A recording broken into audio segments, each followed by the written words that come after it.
इतना श्रम किया, सब कुछ व्यर्थ चला गया। कद्रू, कद्रू मेरी बात सुनो। ये क्या किया तुमने?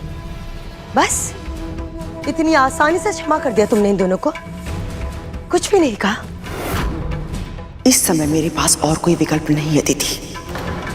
केवल और केवल मेरे पुत्रों का जीवन महत्वपूर्ण है मेरे लिए, और कुछ नहीं। और हाँ,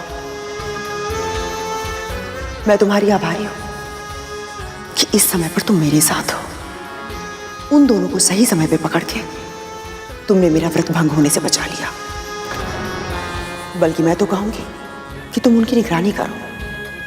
वो दोनों जो भी कार्य कर रहे हो उन पर तुम्हारी दृष्टि होनी चाहिए। गोबर की प्रतिमा बनाने से लेकर पूजा की सामग्री और उद्यापन की भोग तक सब कुछ तुम्हारे समक्ष होना चाहिए। अवश्य कद्रू, अवश्य।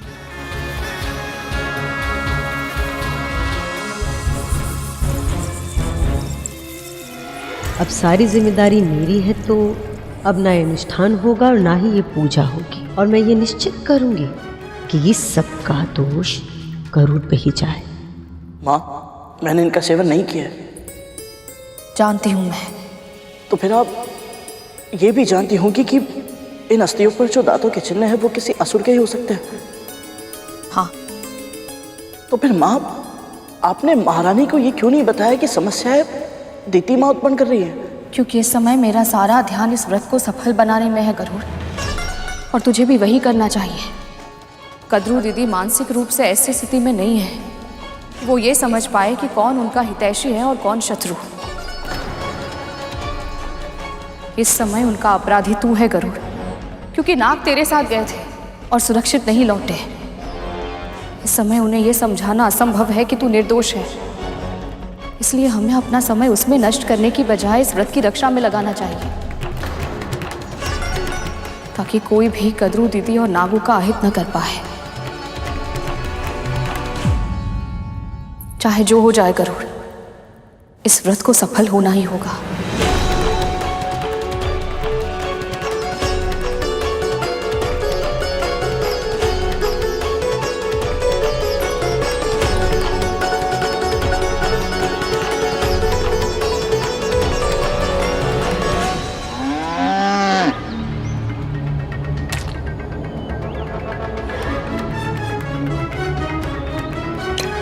अब इसे भी करने में वर्ष लगाओगी क्या? शीघ्र करो, कद्रू स्नान करके आती ही होगी।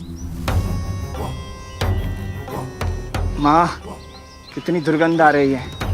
आपकी योजना क्या है? कल आपने मुर्गी उठवाई, आज आप गोबर उठवा रही हैं। अरे आप यहाँ गरुड़ के प्राण लेने आई थी या मुझे दंड देने? तुम्हारे प्राण बस रहे थे ना गरुड़ में, तुम ही लेके आए थे सूचना, तुमने ही मुझे उकसाया है ना। अब मैं जैसा कह रही हूँ उसे चुपचाप करो। राहु, कोई आ रहा है। तुम जाओ यहाँ से, जाओ।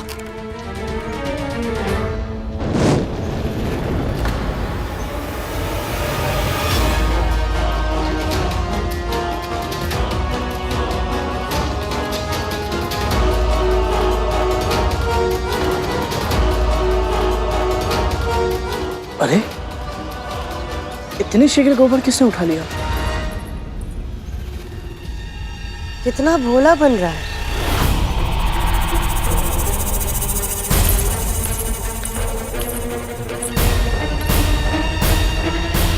क्या हुआ दीदी? वही जो तुम्हारे साथ होता आया है, धोखा। फिर से धोखा किया है इन लोगों ने। अवश्य इसने और इसकी माँ ने ये सारा गोबर हटा दिया, और ये अब कह रहा है गोबर कहाँ चला गया। देखो। क्या? गोबर नहीं है तो मूर्ति कैसे बनेगी?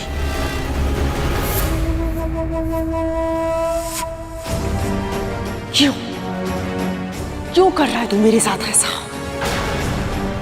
मेरे पुत्रों के प्राण लेना चाहता है तू? हाँ महारानी, आप चिंतित मत होइए, मैं अभी कोई प्रबंध करता हूँ। सहायता करने का कैसा स्वांग रच रहा है ये। कद्रू, पूजा का समय आरंभ होने को है। यदि सही समय पर व्रत आरंभ नहीं किया तो क्या पता इस व्रत का फल तुम्हें मिल पाएगा या नहीं, तुम्हारा ये व्रत सफल हो पाएगा क्या नहीं।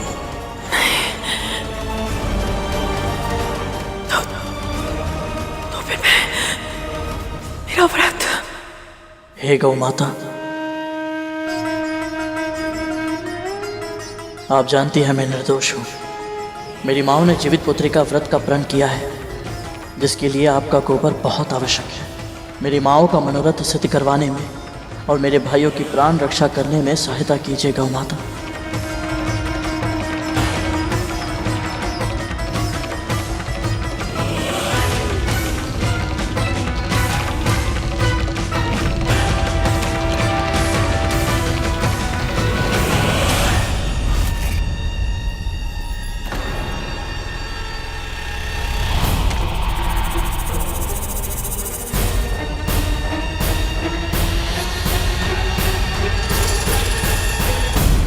हे गौ माता, आपने मेरी प्रार्थना सुन ली।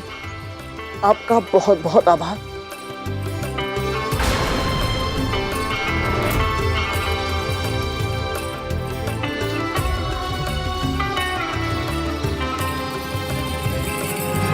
ठहरो दीदी, जब तक मेरा व्रत सफल नहीं होता तुम्हें हर कार्य पर अपनी पैनी दृष्टि रखनी होगी, क्योंकि मैं नहीं चाहती कि कोई भी गड़बड़ हो या मेरे व्रत की तैयारी में कोई भी विघ्न आए।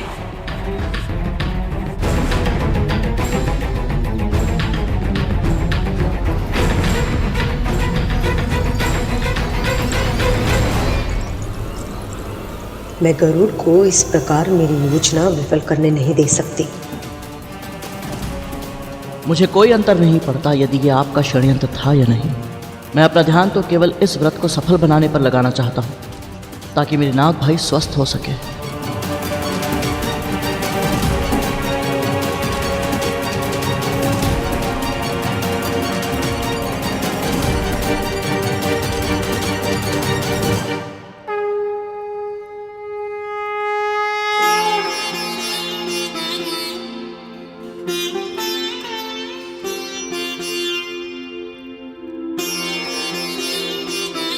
लीजिए महारानी, ये अंतिम मूर्ति भी पूर्ण हुई।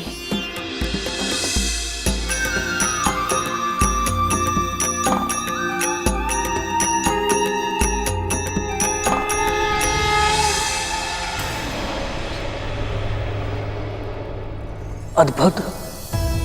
ये मूर्तियां दिखने में साधारण है, परंतु कितनी दिव्य है मां। इतने कम समय में तूने प्रभु की इतनी सुंदर मूर्ति बना दी। ऐसा लग रहा है जैसे स्वयं प्रभु नारायण इसमें आकर बस गए हो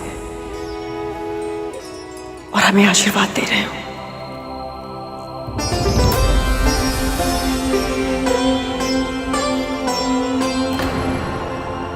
ये तो आपके मन के अच्छे भाव हैं दीदी। और सच कहूं तो जिस तरह से आपने स्वयं को इस व्रत के लिए तैयार किया है, उसे देखने के बाद मुझे कोई शंका नहीं है कि हम दोनों का ये व्रत अवश्य ही सफल होगा और आपके घायल पुत्र शीघ्र ही स्वस्थ हो जाएंगे।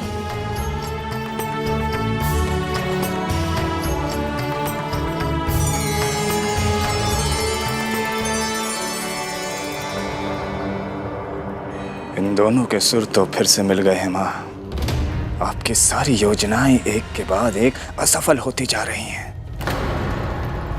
जब तक विंता कद्रू के साथ रहेगी और कड़ूर विंता के साथ, तब तक हमारी योजना सफल नहीं हो पाएगी।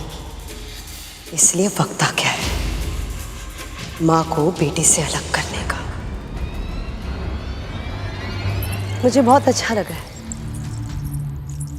बहुत अच्छा लग रहा है ये देखकर कि तुम दोनों इतनी अच्छी भावनाओं के साथ इस व्रत का आरंभ कर रहे हो। पर अभी बहुत कुछ करना शेष है। अभी तो पूरा दिन व्रत भी रखना है और पूजा का भोग भी बनाना है, और कल व्रत खोलने के लिए मरु का आटा और नोनी का साग भी तो लेकर आना है। पर ये दोनों वस्तुएं इतनी आसानी से नहीं मिलती।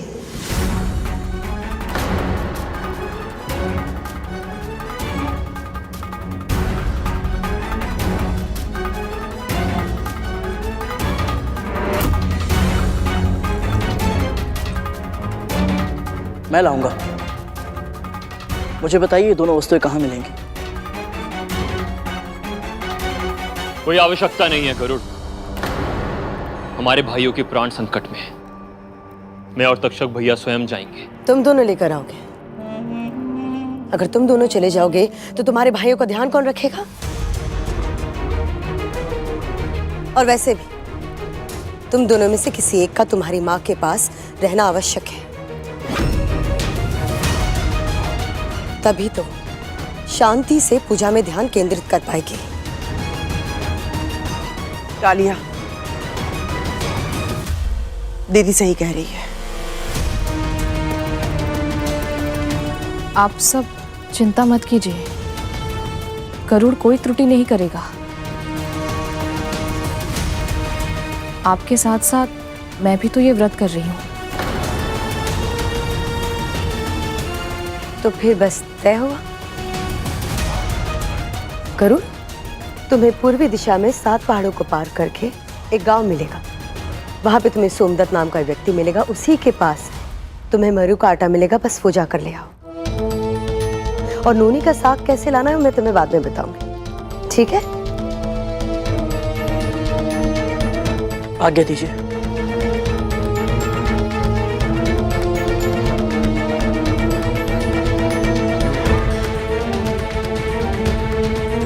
विंता, तुम अपनी कुटिया में जाओ, क्योंकि मैं नहीं चाहती कि तू उसके पास रहे और उसकी शांति में बाधा डाले। पर भोग? भोग भोग मैं बना लूंगी।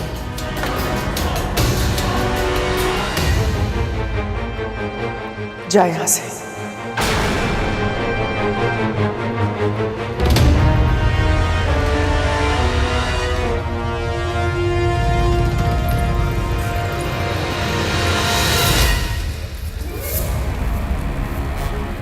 ये क्या कर रही हो? देखो चूल्हे में तो बिल्कुल भी लकड़ी नहीं है। इस तरह से खाना बनाओगी तुम? जाओ लकड़ी लेके आओ। जाओ यहां से।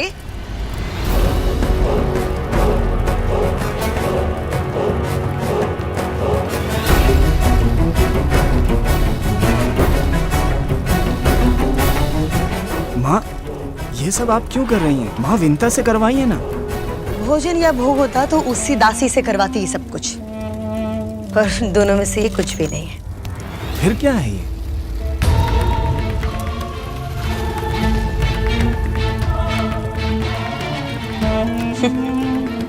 प्रलोभन है ये, विशेष जड़ी बूटी है। इसे मैं इस व्यंजन में मिला रही हूं। इसकी सुगंध से तो स्वयं देवता भी अपने आप को रोक नहीं पाते हैं।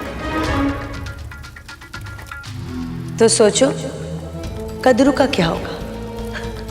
कद्रू तो वैसे भी अपने लोभ को नियंत्रित करने में सक्षम नहीं है। तो सोचो जब इस खाने की सुगंध आएगी तो फिर वो कैसे खींची चली आएगी, बिल्कुल वैसे ही जैसे बीन बजाते नाक खींचे चले आते हैं। और इस समय माँ विंता भी माँ कद्रू के साथ नहीं है। वो अपना व्रत स्वयं ही तोड़ देगी। वाह, क्या योजना बनाई है माँ। पर आपने गरुड़ को इस साधारण से कार्य के लिए क्यों भेजा है माँ? राहु, कितनी बार समझाया तुम्हें। दीदी जो कहती है वो करती नहीं, और जो करती है वो होता नहीं। अर्थात ये कार्य सुनने में बहुत साधारण सा लग रहा होगा लेकिन गरुड़ को अंदेशा भी नहीं है कि वो किस राक्षस की गुफा में जा रहा है।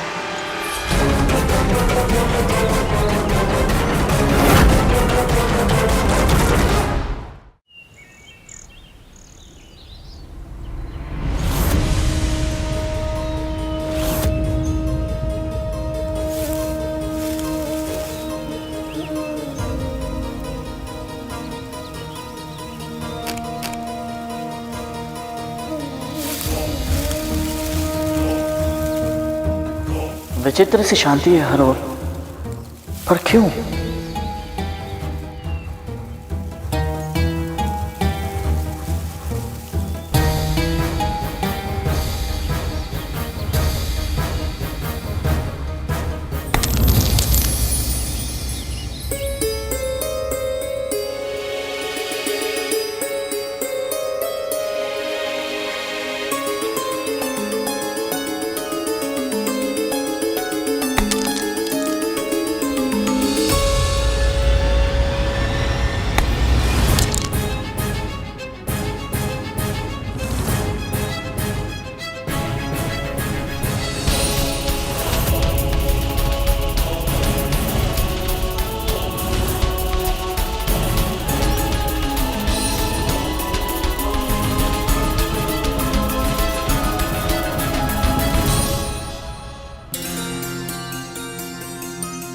मरुए का आटा?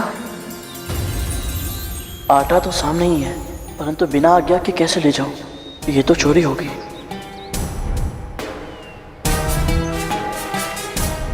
कोई है? भीतर कोई है?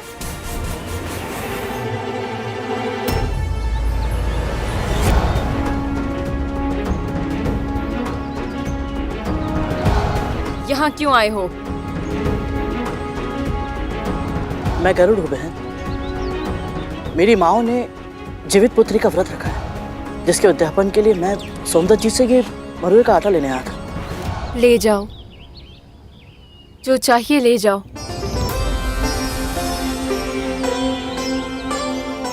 आप कौन है बहन? मैं सोमदत्त की पत्नी हूँ।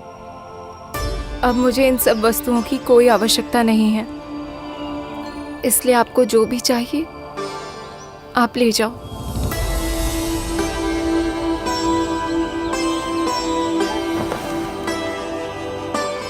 इनका कोई निजी कारण होगा, मुझे अधिक पूछताछ नहीं करनी चाहिए। वैसे भी सूर्यास्त से पहले वापस भी तो पहुंचना है।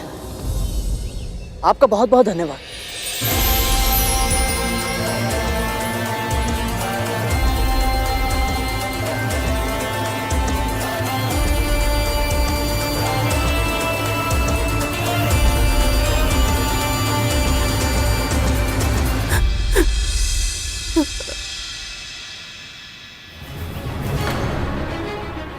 क्या बात है बहन, आप रो क्यों रही हैं?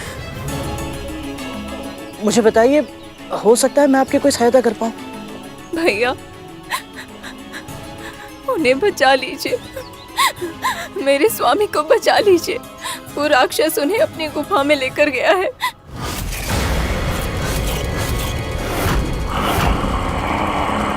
कौन सा राक्षस? और ये गुफा कहाँ है? पीछे वाली पहाड़ी पे एक काली गुफा है भैया। उस गुफा में एक भयानक राक्षस रहता है। जब भी वो बाहर निकलता है, किसी न किसी को घसीट के अपने साथ अंदर ले जाता है। फिर वो मानव कभी नहीं निकलता।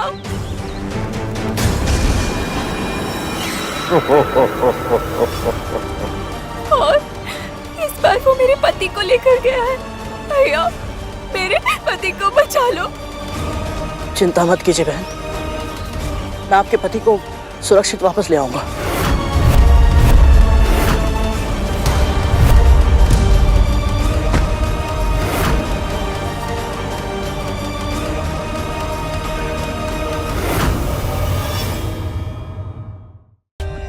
For more updates, subscribe to our channel, click the show links and enjoy watching the videos.